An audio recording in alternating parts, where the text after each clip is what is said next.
l'actualité économique, le CAC 40 voit ses bénéfices bondir au premier semestre. 73 milliards d'euros, plus 24% par rapport à la même période l'an dernier.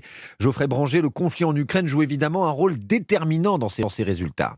Et bien du côté des matières premières et de l'énergie, par exemple, la flambée des prix a dopé les résultats des entreprises du secteur. Total Energy a réalisé les meilleurs chiffres du CAC 40 sur le semestre avec plus de 10 milliards d'euros de bénéfices, suivi par le numéro 2 mondial de la sidérurgie, ArcelorMittal, qui a profité de la hausse des prix de l'acier.